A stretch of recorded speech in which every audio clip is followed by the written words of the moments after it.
You know, your voice is so much more than just the sounds you make. It's how you share your big ideas, how you connect with the people you care about. It's really how you express who you are. It's a fundamental part of your identity. But what happens when that tool, that essential part of you, starts to fail? Let's dive into what it really takes to find your voice again. I mean, who hasn't, right? Maybe it was after a really loud concert or a long, stressful presentation at work, or maybe just a nasty cold. You know that feeling, that hoarseness, that strain, or when your voice just kind of gives out on you. It's something we've all experienced. But for some people, it becomes this chronic problem that gets in the way of their everyday life. So, to really get what goes wrong, we first have to appreciate how the voice even works. The best way to think about it is like a finely tuned musical instrument, one that is completely unique to you. And making a sound is an incredibly complex, coordinated effort. Okay, so this whole complex process really boils down to three key parts working together. First up, you've got respiration. That's just the air coming from your lungs. It's the power source. Then there's phonation. This is where your vocal folds, deep in your larynx, vibrate to create the basic sound. And finally, you have resonance. That's where the sound gets shaped and amplified as it travels up through your throat, your mouth, and your nose. When all three of those systems are working in perfect harmony, you get a clear, strong voice. But, of course, what happens when that beautiful harmony gets, well, disrupted?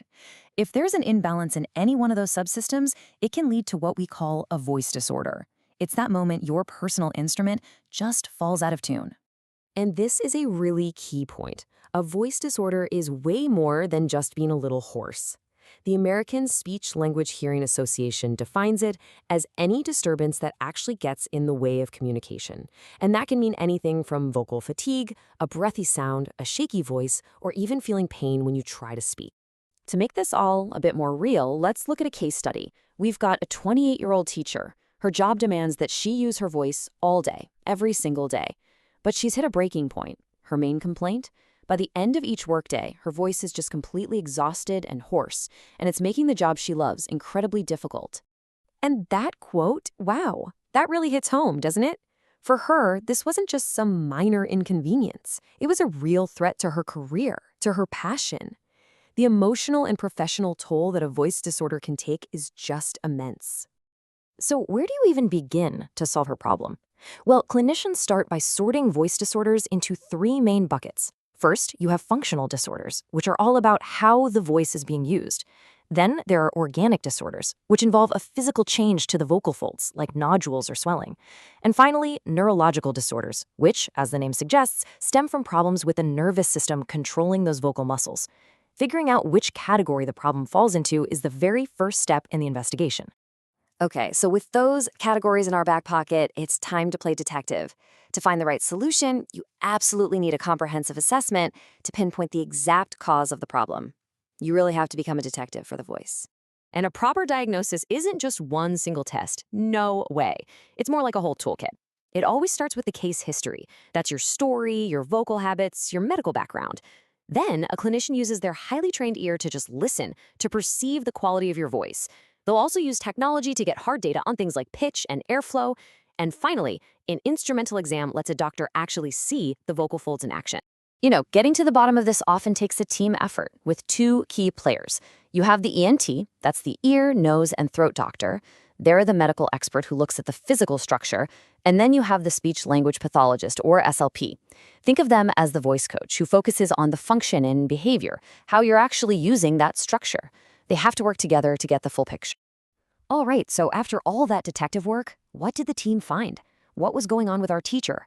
This is the exciting part, where we move from the diagnosis to the solution, to the therapy that helped her completely reclaim her voice. And here's the diagnosis: muscle tension dysphonia, or MTD for short. This is a classic functional disorder. When the ENT looked, her vocal folds were perfectly healthy. No nodules, no paralysis, nothing wrong with the structure. The problem wasn't the instrument itself, it was how she was playing it. All that strain and fatigue was being caused by inefficient muscle patterns in her neck and throat. Now, the best part about a functional disorder like this, it's super treatable with the right therapy. Her SLP put together this really clear four-step plan. It started with simple education about vocal health, then some manual therapy to physically release all that built-up tension in her neck. She did specific vocal exercises, like humming through a straw, which sounds simple but works wonders to recalibrate voice production. And finally, she learned resonant voice training, how to find that sweet spot for her voice, where you get the most sound with the least effort. And the results? I mean, just look at this. They were absolutely transformative. After therapy, her vocal fatigue went from severe to minimal, her moderate hoarseness was pretty much gone, and most importantly for her job, her vocal endurance shot way up. She could finally teach all day without her voice just giving out on her. Her story is just such a powerful example, but honestly, the lessons here apply to every single one of us. So let's zoom out for a second and talk about the key takeaways for protecting your own personal instrument. So, what are the big takeaways here? First, if you're dealing with vocal problems, you are not alone, and they are very, very treatable. Second, a thorough assessment is absolutely key to figuring out why it's happening. Third, speech-language pathologists are the experts when it comes to retraining your voice. And finally, don't wait. Seriously, addressing these problems early can stop them from turning into something chronic down the line. You know, we started this whole conversation by talking about how our voice is part of who we are. The teacher in our story didn't just find her physical voice again. She found her professional voice, her passion.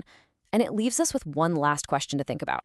Your voice tells a story about your health and your daily habits. So how will you listen to what your voice is telling you today?